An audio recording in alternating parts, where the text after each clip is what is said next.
La Palma, La Isla Bonita, the beautiful island, or Isla Verde, the green island. You might consider La Palma, or you have already chosen this island as your next holiday destination. If so, if you like me want to see the places I visit, you might already be planning what places to go, whether by car, bus or boat. With this video I want to share places that disappointed me. They did not necessarily disappoint me because they are bad or overrated, but perhaps I came at a stupid time where the place was not showing itself at its best. They should help you which places to either avoid or consider at what time of the year or time of the day you should visit. Some of these places are loved by many. These are purely personal biases. Any critique of my choices are welcome in the comment section. Number 1 to 6 is more or less in a random order.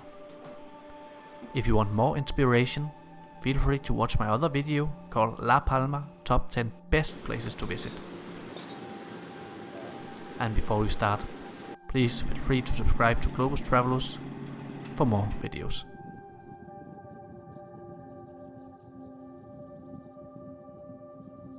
Number 6. Puerto, Naos. Puerto de Naos is home to the beach of the same name, Playa de Puerto Naos, which is the biggest beach on La Palma. The town is located on the southwestern parts of the island. Puerto de Naos have everything you need: bus stops, restaurants, mini markets, etc. However, whereas I don't dislike the place, I just happen to love most other places on the island. Puerto de Naos felt like it could be any place on the Canarian Islands, but not particularly like it was La Palma. It lacked the boldness, natural beauty and flair that is La Palma. Tazacorte just north had all this, but just felt more like the island should.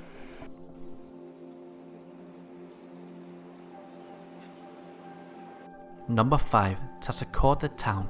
Tazacorte is one of the most magical towns from either of the Canarian Islands. It's on the western shores of La Palma. For convenience sake, the port and the beach areas is not part of this so-called disappointment, because it's great. The town further up is not necessarily inconvenient to get from or to, but it does seem like it's a separate thing. The town up the hill has all necessary amenities, but for something as famed as Tazacorte itself, it's only just about okay. It felt quite local for something with huge tourism potential, but I am quite happy they're not building it up with huge ugly hotels as some of the other islands are doing. If you're staying in Tazacorte, take your walks around the pretty areas, otherwise don't bother coming, unless you're going down just to the ocean parts of it. Go to Los Llanos or Santa Cruz instead, if you want these kind of old town kind of vibes. Number 4. Los Tilos. Los Tilos is one of the greatest areas on the island, and for me possibly, perhaps top 2 of greatest memories of the island. So why did I put it here? Because you need to be better prepared than me. We blindly followed what was one of the most frustrating uphill hikes ever. The view at the end was fine, but no better than other places on the island. We never really knew how far we got, how far we had left of the hike, and it messed a bit with our schedule. Again, Los Tilos needs to be on your list of places to go. You can't miss it, just don't be stupid like me and go somewhere you don't really know where it goes. Number 3. Hiking around Jedey. Hiking around Jedey is actually pretty great. You'll get numerous landscapes and generally good panorama views. The hike we took was of a decent distance, and I think somewhere between 6 and 10 kilometers. My memory betrays me. The hike has constant changes in elevation.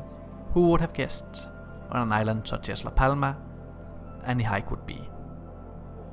2 things can be said about hiking in this area, in relation to me not recommending it. Certain areas become quite slippery due to the pass being quite sandy.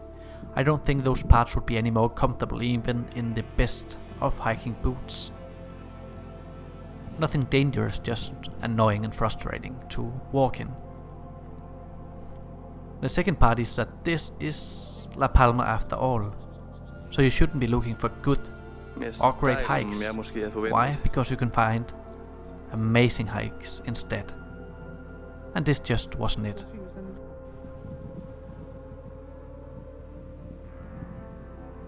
Number 2.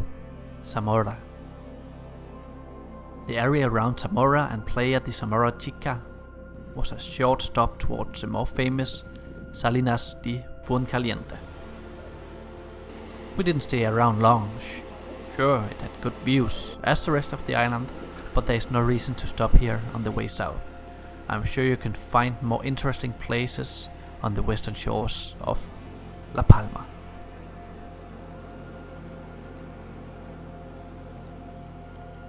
Number 1. Salinas de Fuencaliente. The whole southern tip of La Palma is quite famous and popular. In short, it consists of Faro de Fuencaliente and Salinas de Fuencaliente. The Faro part is a lighthouse, as you'd quite often find them in the Canaries, just in a quite more dramatic setting. The tower itself is nothing out of the ordinary. Just a small walk from here you'll find Salinas de Fuencaliente, which is a functioning salt production site. Once again, it's quite cool and dramatic. Disclaimer, I have this on my top 10 as well, so why did I put it in my top 10 list when I was a little bit disappointed? Objectively, this place is pretty cool, and objectively, I thought of this place as something to recommend visiting. But the southern edge of La Palma just didn't stick with me on a personal level. It quite simply failed to woo me and impress me. But I'm sure it will be different from other people visiting. Just a preference.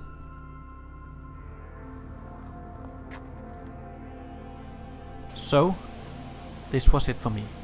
What did you think? Was I wrong? And do you think any other place should be on your list instead? Let me know in the comments below.